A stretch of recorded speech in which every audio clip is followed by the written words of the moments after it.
G'day guys, how you going? Welcome to My Blue Heaven and another preview. We're up to round 19 and we face the North Melbourne Football Club at Marvel Stadium in the prime time slot of 4:40 on Sunday afternoon. Last game of the round. So we wait patiently for that to arrive. It's a bit like that, isn't it? When you lose a couple of games in succession, you just want the next week to come around to see what this team has in stall, how this team can respond. Have we hit a bit of a down patch? Whether 2 weeks is a big enough sample size to say we're in a bit of a form slump. I don't necessarily think that is the case, but just listening to Michael Voss today, also listening to the players during the week, there's no doubt there'll be a big focus on defence. And I'm not just talking about the back 6 or 7 players. This is a whole team aspect to the way we defend the ground, and we've just been far too easily to score against. I must say, you probably noticed I haven't got my glasses on here. I'm as blind as a bat and I have got some notes in front of me, but I forgot my new pair at home. I got to work today and frustration. I generally put my new pair of glasses in my laptop case, but when I got here at work, they were nowhere to be found. So I've got the broken pair out again. So apologies if I look somewhat ridiculous. I've got a Snickers bar though, that should help me. What's your favourite chocolate bar? I reckon for me, depending how I feel, and I'll have this after I do the preview of this game, I might even have a late afternoon or a mid-afternoon coffee, which I don't generally do, but the Snickers coffee is fantastic. I like a Snickers. I like a Chomp, but I'm starting to get into Morrow bars. So what's your favourite? In the comments below, your top 3 chocolate bars. I'll just place that there. It's been a funny week thinking about our team and where we sit, what's happening. I feel really calm. I don't know if it's the waiting process of just waiting for this week to come around, this game against North Melbourne. I'm not worried, I'm not nervous. Maybe it's the fact that we are playing the Kangaroos. I'm not saying it's going to be a walk in the park for us by any stretch of the imagination, but the expectation is we win this game of football, and I'm very confident that we do. But I think it's more than that. Even if we were facing, say, Collingwood this week, or even if it was Port Adelaide or Hawthorn, maybe higher credentialed teams that we've still got to face, I don't know, I feel like I'd be feeling exactly the same way. It's almost like I'm at peace with where we're at the moment, even though we've lost the last 2 games and where we're heading. I know there's 6 games to go, and I'm just trying to work out why I'm feeling that way. And I think, I don't know, I'm pretty certain it is that it comes down to my expectations. And I hope my expectations align with that of the club, and I'm sure they do, even though they wouldn't be openly saying that. But internally, you'd think they would be thinking the same way. And anything but, for me, anything but a grand final appearance. And I know that may seem like you're jumping the gun here, but when you really think about it, if we're not making a grand final this year, 2024, at the very least, it has to be unacceptable. And I'm sort of really comfortable with feeling that way. And the reason why is, although the next 6 games are really important, including this one against North Melbourne on Sunday, we just got to win this game. I don't think we're going to get many answers out of the next 6 weeks. I think the answers will come, assuming we play finals this year. The answers for us are going to come in the finals and how we fare.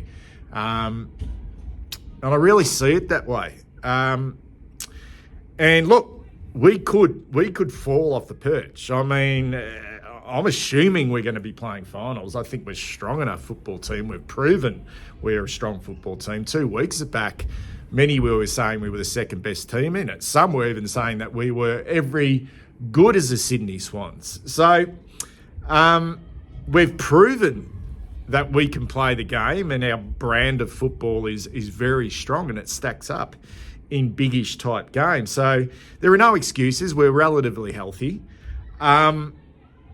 But imagine if we did fall away. Imagine if we got to a situation where we were just hanging on to a top 8 position, let alone trying to finish in the top 4. So I don't care where we finish this year now. I mean, wouldn't it be perfect just to finish top 2 and get those 2 home finals, if that's the case, and set yourself up? But the expectation for me is we've got to be playing in a grand final to see improvement. That's the next progression for us. And I'm comfortable with that. And every year now, under the tutelage of Michael Voss, our senior coach, and with this really strong core group that we do have, and each year that goes by, that will change somewhat. Every year from now on, if we're not putting ourselves in that strong position to win a grand final and essentially win a grand final, is just another lost opportunity for this group. And that's the way I'm seeing it. And yeah, there's no excuses. It's not like we are decimated through injury. And when you really think about it and listen to the players throughout the week, Nick Newman spoke during the week, and someone else spoke too. It wasn't Jordan Boyd. Someone else spoke during the week, and they pretty much said the same thing. And in a nutshell, Nick Newman, and this is from the player's mouth, he said, we feel super confident in the fact that when we play our brand of football, we can beat anyone.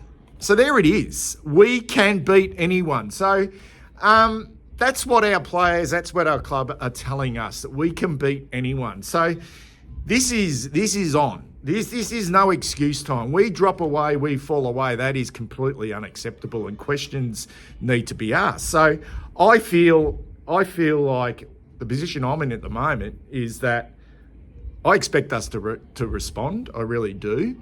I feel like there are potentially some cracks forming in this group. Well, not so much in the group, but in the team. I can't get I suppose a read on it. Is it personnel or is it just purely system based? But just listening to the players and the coach, they feel like they've just got away from just being a really hard team to play against. And that comes down purely to attitude and energy and enthusiasm and being up week in, week out and being consistent. We haven't been that over the last 2 weeks. But if we don't get that back, if that doesn't come back, which I expect it will, Jesus Christ, that's not a good position to be in. Then you have to then ask questions, not only of the players, but more importantly, at the coach. Has he got selection right? Is the game plan right? I feel like the game plan's okay, but has he been able to get this team up at the right time of the year? I don't feel like dropping those 2 games are a massive deal. I really don't. I've mentioned in previous episodes that I felt like we peaked maybe too early. So having this bit of a dip now shouldn't be seen as a massive concern. So that's where I'm at the moment. We need to be making a grand final this year. It's as simple as that. And all the answers for me, although we're going to get a fair bit of, I suppose, looks at what our team are doing over the next 6 games, the answers for me are going to be happening in September. It's as simple as that with this group. We played a prelim final last year. Next step is to play in a grand final and win one. Okay, North Melbourne. Yeah, look, they're going okay. I mean, they're in that really sort of, I call it the patronising, condescending sort of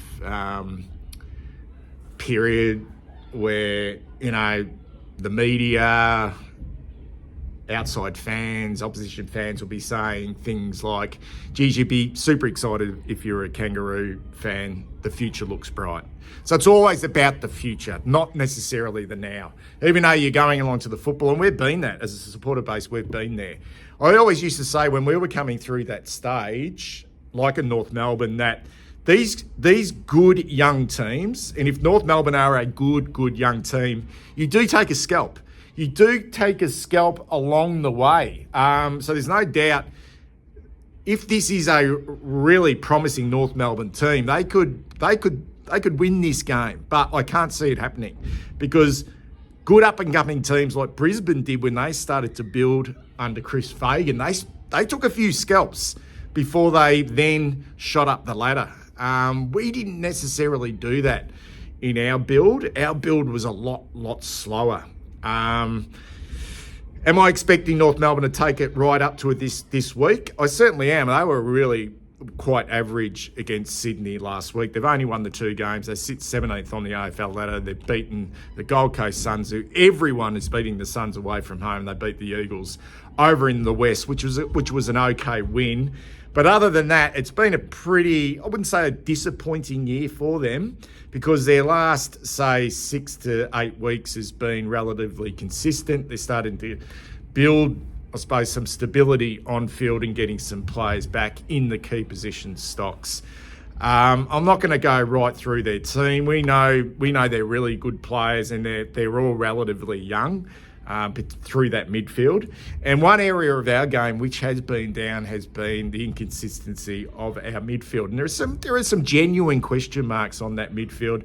We know that George Hewitt comes back into the team. It's a bit of a head scratcher why he went out. I know Michael Voss has spoken today and has said something on the lines of his form in the VFL has been excellent, so he deserves the opportunity. He's played one fucking game in the VFL and he dominated. Before that, he was a sub for us. And before that, he was in really good form in the seniors. So I'm not quite sure what Vossi is talking about there, that he had to go back to the VFL to find some form. And he's knocking the door down. He played one game and he's far too good for the VFL. But he comes back in.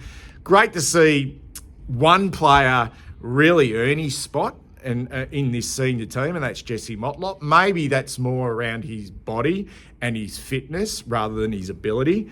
But he's had to go into the VFL and build and get some really good conditioning into that body of his to get his opportunity. We know he's a class act. We know he's exciting.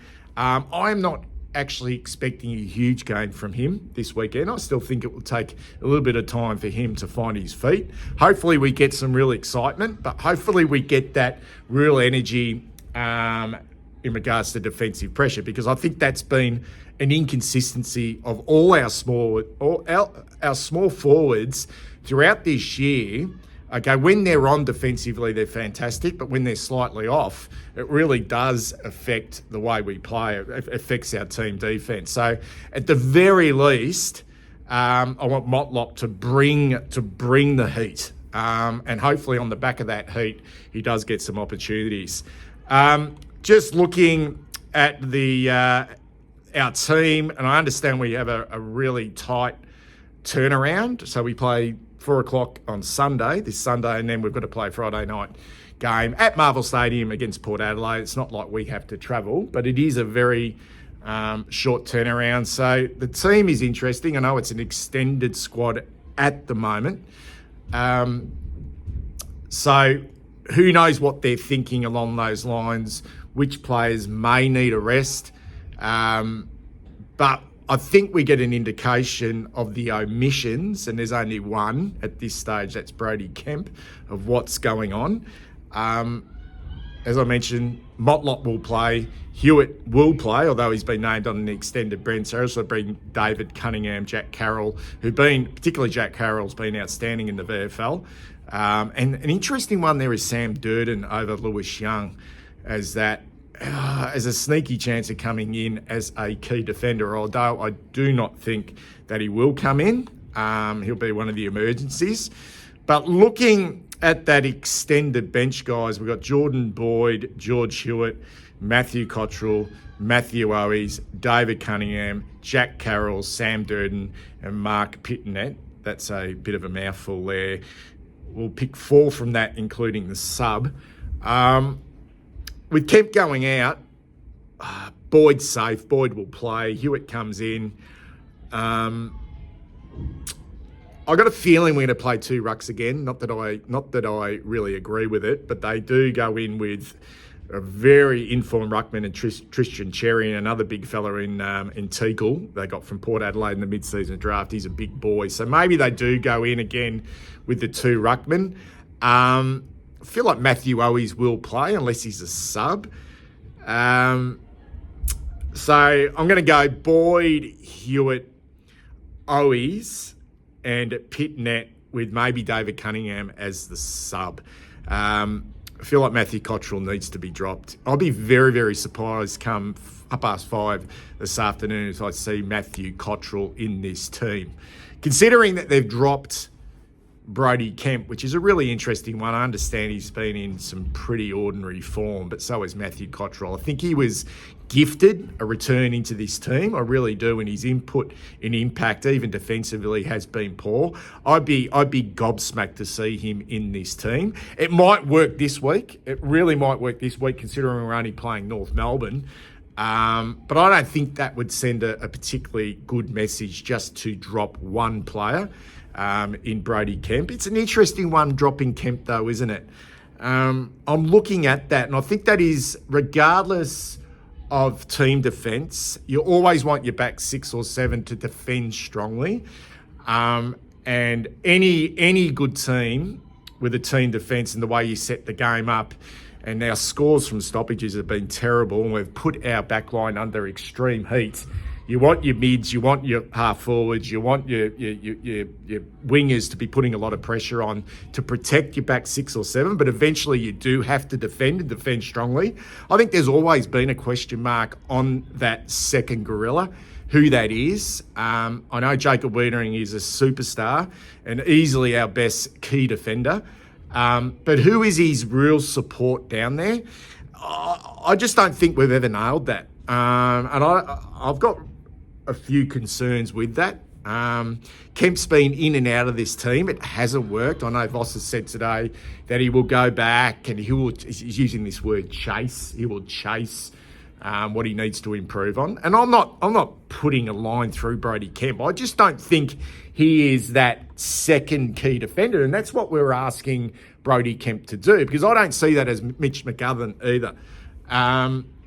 I see Mitch McGovern as that third defender, that third intercept defender who can help you with your ball movement, not necessarily to stop a key forward. I think we've probably been asking too much of Brody Kemp, and we've gone with Caleb Marchbank instead. I suppose the positive with Marchbank last year, he played 8 games in a row before the finals, and I think he hit form at the right time of the year. Will we see that again? He's played the one game. Back wasn't a great game last week against the Western Bulldogs, but we would expect him to get better if his body holds up. But I don't know. I feel like he's a better option as that next key defender than Brody Kemp, because I think he can defend a little bit more strongly than Kemp, but he mightn't have the athleticism of Brody Kemp. But isn't it interesting that Jacob Wiedering, to get that synergy right, we've seen Lewis Young showed so many great signs when Wiedering was out, but they could never work together. And now Lewis Young is on the outer. We've now got a situation where we're seeing Sam Durden named on the extended interchange bench, and I'm sure if he doesn't play, he'll be an emergency. Where's Lewis Young? He's just completely lost after showing so much promise. And now we're in a situation where Brody Kemp, who's come into the team, was showing some signs of improvement under Jacob Wiedering. That hasn't worked either. So I see that as a problem. I really do. And then you ask youngsters like Lockie Cowan just in his second year to take up that slack as well, and he should be the one who's learning to be playing that, I suppose, an apprentice role, so to speak. I think that's a bit of a concern. Same on the wings with Ollie Hollands. I understand why he's playing, because he does provide that gut running, which you need. But I'm not seeing it with him at the moment. I'm really not. So I still feel like there are cracks in this team on every line, if we're perfectly honest, because we now lose Zach Williams for a period of time, and we've replaced him with a real live wire in Jesse Motlop. So where is our third tall? If it's not Charlie Curnow, if it's not Harry, because I don't see Tom De Koning as a viable third tall. I'd be more looking into that hybrid type. Is it Jack Martin over the next couple of weeks? Will he come in and solve that problem? I'm not quite sure. That's our team. I'm looking for a huge improvement, first and foremost, from our midfield.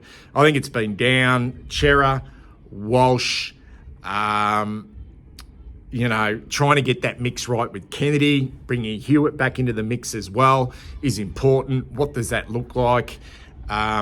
Who Chincotta's going to play on? Is he going to be a defensive forward? I think teams have actually worked out what we're doing when he comes off the square and plays on a genuine mid. Will he play on a Luke Davies-Uniacke? Will he play on a George Wardlaw? I'm not quite sure. Potentially Davies-Uniacke, but it hasn't necessarily worked. Maybe he'll go to Sheasel. He seems like the type who's a little bit more outside. But they've got some weapons through the middle of the ground, North Melbourne, and we want to be, because they're so young and so hungry and relatively skillful, and they get it right because they've really got a really strong presence in the middle of the ground with Christian Cherry. You wouldn't want to take them too lightly because essentially I feel like the last few weeks, after quarter time against the Giants and pretty much for the whole game against the Bulldogs, we were beaten up in the middle of the ground and put enormous pressure on our on our back half, and we didn't get enough supply. I think we can score and score strongly in this game if we get the supply, but if our mids aren't doing their job, and not just the five players that will play through the midfield, but also our wingers as well.